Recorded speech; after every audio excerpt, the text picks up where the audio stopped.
Hello students, good morning. My name is Dr. Abhishek Sharma and today we are going to solve the practical assignments of Unit 1.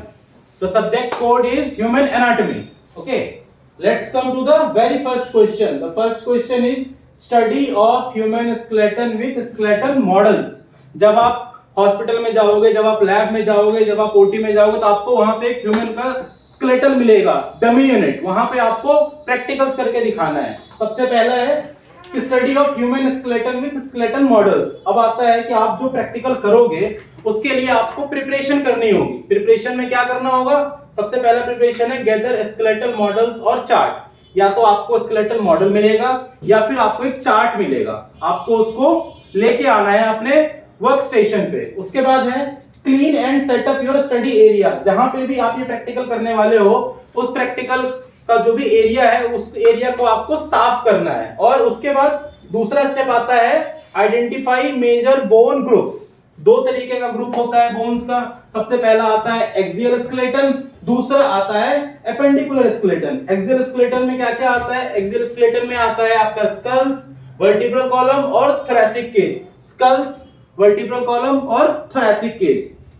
दूसरा आता है appendicular skeleton में shoulder girdle, upper limbs, pelvic girdle और lower limbs. अगर मैं आपको identify करके बताऊं कि मेरी बॉडी में ये जो पार्ट्स हैं कहां-कहां हैं, सबसे पहला है एक्सियल स्केलेटन में स्कल. ये जो हमारा पूरा ब्रेन का एरिया है स्कल, जिसके ऊपर इसकी स्किन्स अटैच्ड हैं, इसको स्कल कहते हैं. उसके बाद आता है वर्टिब्रल कॉलम. वर्टिब्रल कॉलम पीछे की तरफ को है, ठीक है. अगर मैं आपको बताऊं वर्टिब्रा 1 2 3 4. उसके बाद आता है थोरैसिक केज, जिसके अंदर हमारा लंग्स, जिसके अंदर हमारा हार्ट स्टोर होता है.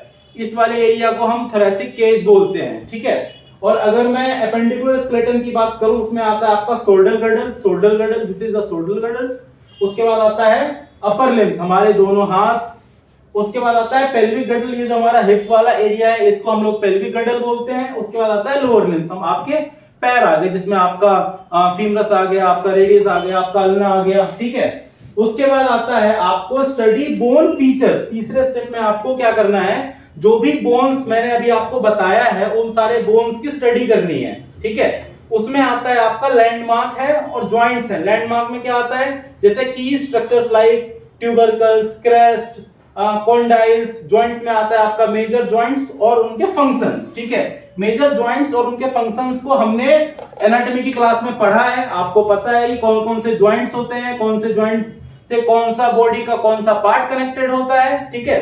और चौथा आता है प्रैक्टिकल एक्सरसाइज. अब प्रैक्टिकल एक्सरसाइज क्या है कि जब आपको जो बोन का स्ट्रक्चर मिलेगा, डमी बोन्स मिलेंगे या फिर आपको बोन का चार्ट मिलेगा, उस बोन के चार्ट में आपको जो भी बोन्स आपने आइडेंटिफाई किए हैं या मैंने अभी आपको बताया उन सारे एरिया को आपको आइडेंटिफाई करना है. आइदर राउंड मार्क करना है या टिक मार्क करना है, ठीक है.